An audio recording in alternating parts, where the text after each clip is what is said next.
کتنی بڑی بات ارشاد فرمائی، فرمایا لا تقنطوا من رحمت اللہ، تم نے میری رحمت سے نا امید نہیں ہونا۔ اللہ کی رحمت سے نا مالک کیا ملے گا؟ فرمایا ان اللہ یغفر الذنوب جمیعا، اللہ سارے گناہ معاف فرما دے گا۔ تو جن لوگوں کو اللہ کی رحمت پر نبی کریم علیہ السلام تشریف فرما ہے، امام غزالی نے لکھا ایک بدو آ گیا، دیہاتی سادہ آدمی، سادے بندے بھی سادے ہوتے ہیں، ان کا بھی اپنا طرز زندگی ہوتا ہے۔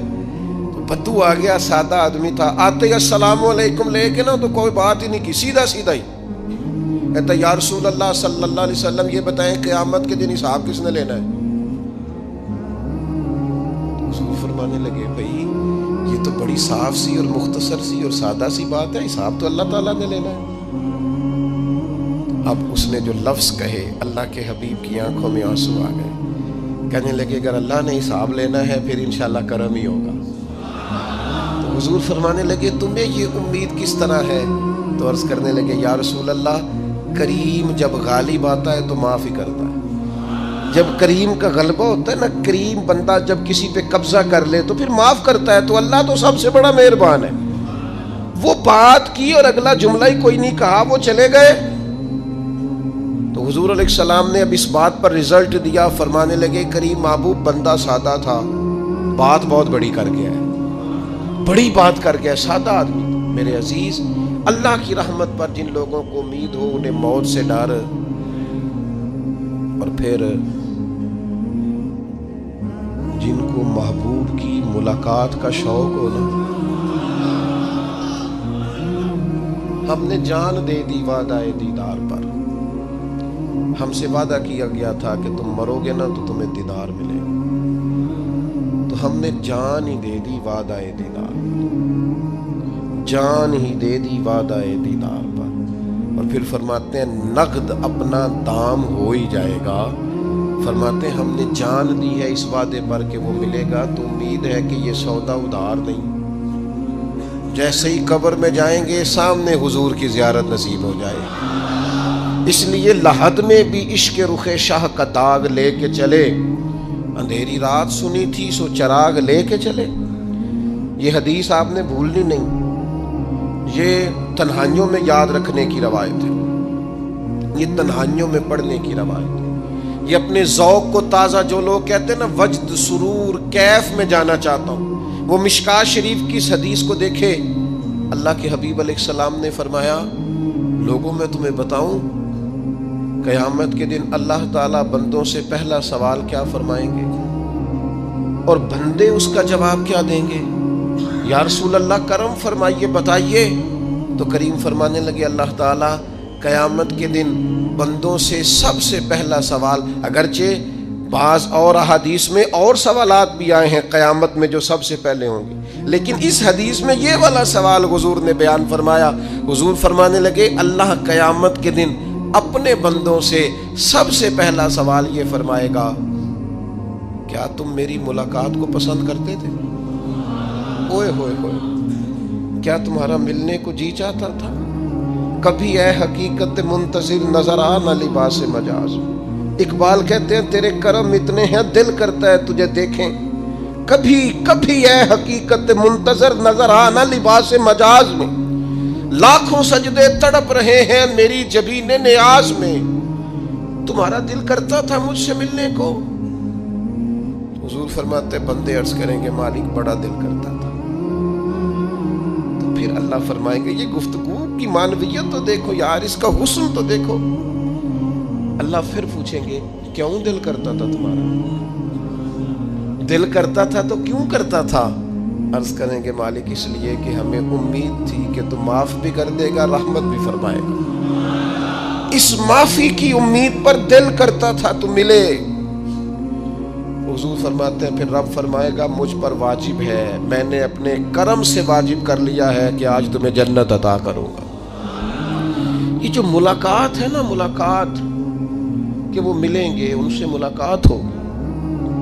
عمر بیت گئی نا نام جپتے، عمر بیت گئی نا تذکرہ کرتے، ہم سے بھی لوگ پوچھتے ہیں کیا کمائی کی، کیا زندگی میں حاصل کیا، تو ہم کہتے ہیں شرق سے غرب تک ملک کے ایک کونے سے لے کر دوسرے کونے تک مدینے والے کی بات کی، حضور کا ذکر کیا ہے۔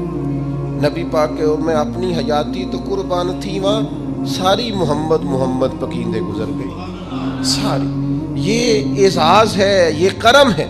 اب کیا ہوتا ہے، گناہگار لوگ ہیں، اتنا بڑا دعویٰ تو نہیں کر سکتے، لیکن دل تو چاہتا ہے نا کہ چلو جس کا نام لیا ہے اس کی کبھی زیارت بھی ہو، کبھی ملاقات بھی ہو، کبھی نظر کرم بھی ہو۔ کسی نے اپنے محبوب سے کہا تھا کہ ذرا ایک نظر مجھ پہ بھی کیجئے، تو قریب بیٹھے ایک شخص نے کہا یار تو نے بڑا دعویٰ کیا ہے، جو محبوب ہوتے ہیں ان کو تکلیف نہیں دی جاتی، تو کہتا ہے پورا چہرہ ہی تیری طرف پھیرے۔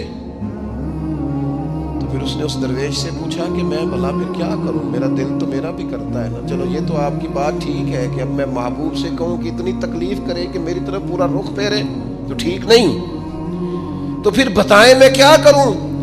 تو اس نے کہا ان راہوں میں کھڑا ہو جا جن راہوں کی طرف وہ کریم دیکھتا ہے۔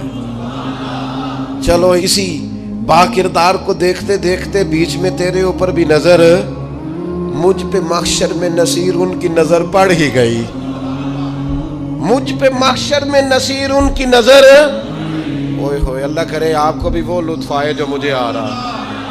کہتے مجھ پہ محشر میں نصیر ان کی نظر، یہ انتہائی عاجزی ہے کہنے والے کی۔ اس نے بالکل اپنے آپ کو ختم کر کے کہا کہ میں قابل تو نہیں تھا، اور میں پھر تکلیف دیتا کہ میری طرف دیکھیں، اسپیشل میرے لیے وقت نکالیں۔ پر کرم یہ ہوا کہ مجھ پہ محشر میں نصیر ان کی نظر پڑ ہی گئی۔ کہنے والے اسے کہتے ہیں خدا کا کرنا، کہنے والے اسے کہتے ہیں خدا کا کرنا۔ اللہ نے کیا کہ نظر مجھ پر پڑ ہی گئی، اور جب پھر پڑ گئی تو تیری ایک نظر کا کمال ہے اور میری زندگی کا سوال ہے۔ بس جب پڑ گئی تو سو پھر پڑ گئی۔ موت سے وہ بندہ کبھی نہیں ڈرتا جسے ملاقات کا شوق ہو، ملنا چاہے داتا علی اجویری سے اور موت سے ڈرے، ملنا چاہے حضرت غوث پاک جیلانی سے اور پھر موت سے ڈرے۔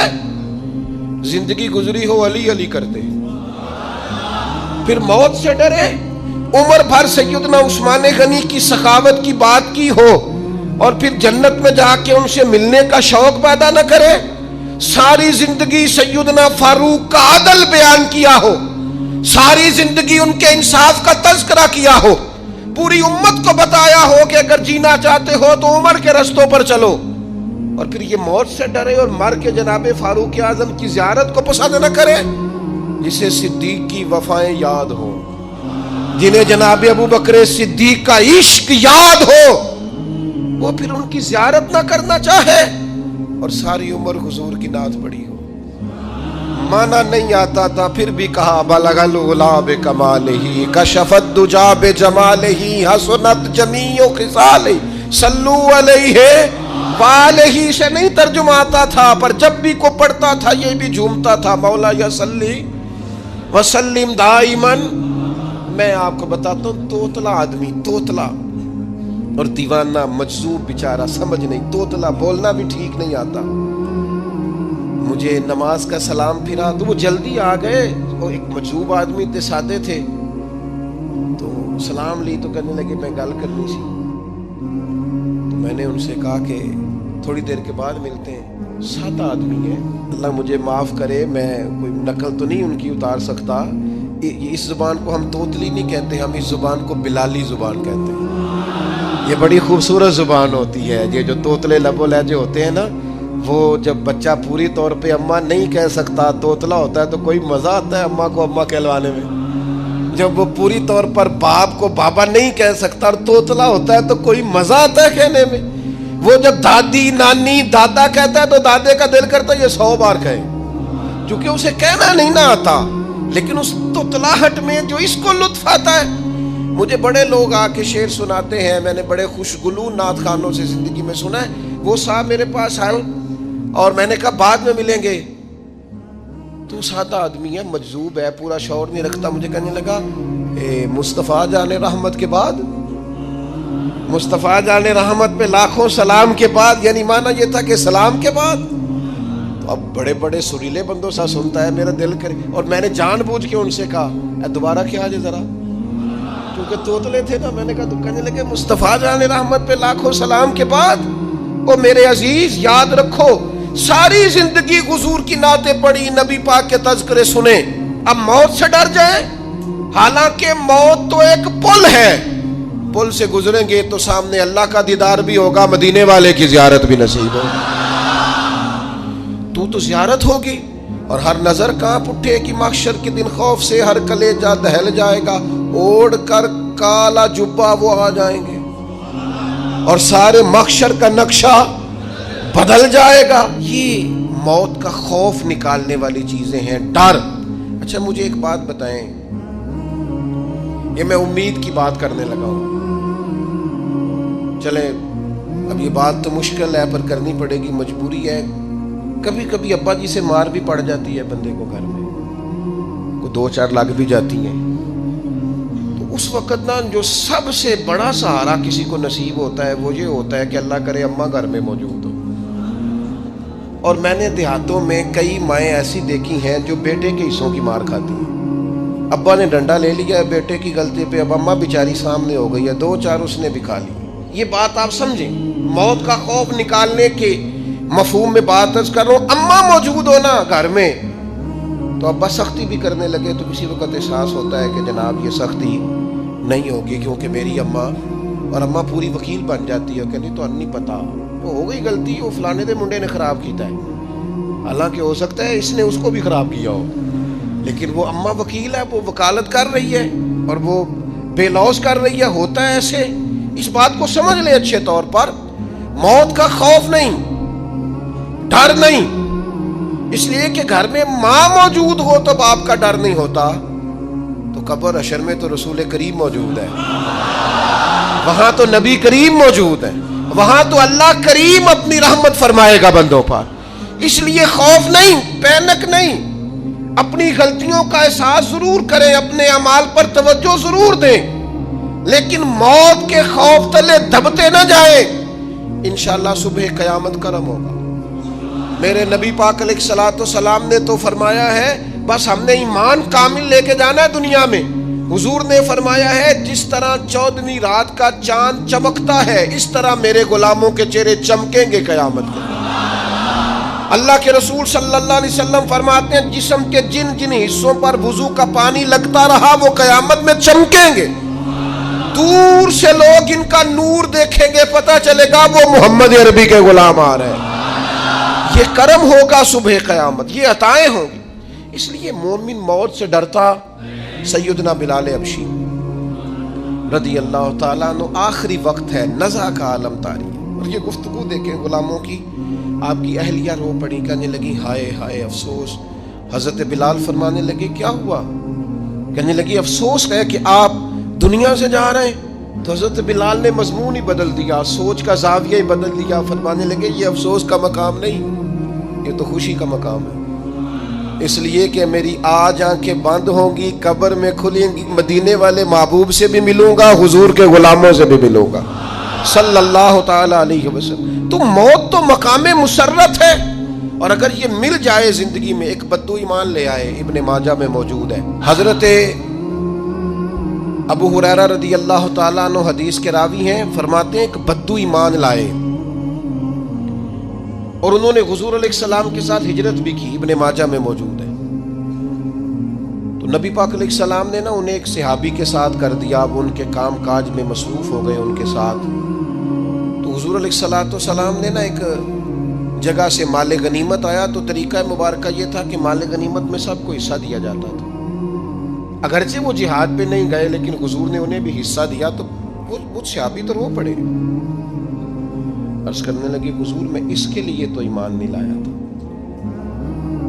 حضور نے فرمایا پھر بتائیے، گرچہ حضور جانتے ہیں کس لیے لائے تھے. عرض کی حضور میں تو اس لیے ایمان لایا تھا کہ میں رب کی راہ میں لڑوں گا اور میں اپنی جان پیش کروں گا. میں شہادت کے لیے ایمان لایا تھا، مجھے یہ مال دولت نہیں چاہیے. تھوڑی ہی دیر گزری کہ ایک اور مارکے کا اعلان ہو گیا، جنگ کا اعلان ہو گیا. حضور نے فرمایا چلو. وہ گئے اور چند ہی لمحے گزرے کہ وہ میدان میں اترے اور پھر شہید ہو گئے۔ صحابہ کرام ان کی مقدس لاش مبارک کو اٹھا کے محبوب کے قدموں میں لائے تو نبی کریم نے کیا خوبصورت بات ارشاد فرمائی۔ حضور فرمانے لگے دیکھو اس نے اللہ کی تصدیق کی ہے تو رب نے بھی اس کی تصدیق فرما دی۔ اور پھر یہ دو جملے محبوب کہتے کہتے اٹھے اور پھر حضور نے اپنا جبہ مبارک اتارا اور اتار کے فرمایا اس بندے کو نہ اس جبے میں کفن دے دو، اس میں اسے کفن دو، اس لیے کہ تو شہادت کے لیے ایمان لایا، موت کی آنکھوں میں آنکھیں ڈال کے جیا، اپنی زندگی کمزور نہ گزارے۔ مسلمانوں پہ کافر کا رعب طاری ہو گیا ہے۔ ایک تو ہوتا ہے نا کہ کوئی مدد کرنا، کوئی آگے بڑھنا، فلسطین کا نام تک نہیں لے رہے حکمران زبان سے، ذکر تک نہیں کر رہے، چینل ذکر نہیں کر رہے۔ اتنا رعب، اتنا کفر کا خوف، صرف اس لیے کہ ہمیں موت کا ڈر ہے، مر جائیں گے تو بستر پہ نہیں مریں گے، بیماریوں سے نہیں مر جاتے لوگ۔ خدا کے بندو اپنی زندگی میں اتنا خوف اگر موت کا پیدا کر لو گے۔ حضرت سعید ابن جبیر رضی اللہ تعالیٰ عنہ بہت بڑے فقیہ تھے، حجاج بن یوسف نے بلایا اور کہنے لگا میں تمہیں موت دینے لگا ہوں، مار دوں گا تمہیں۔ بڑا ظالم آدمی تھا، بڑے لوگ اس نے قتل کیے تھے۔ حضرت سعید رضی اللہ تعالیٰ عنہ مسکرا پڑے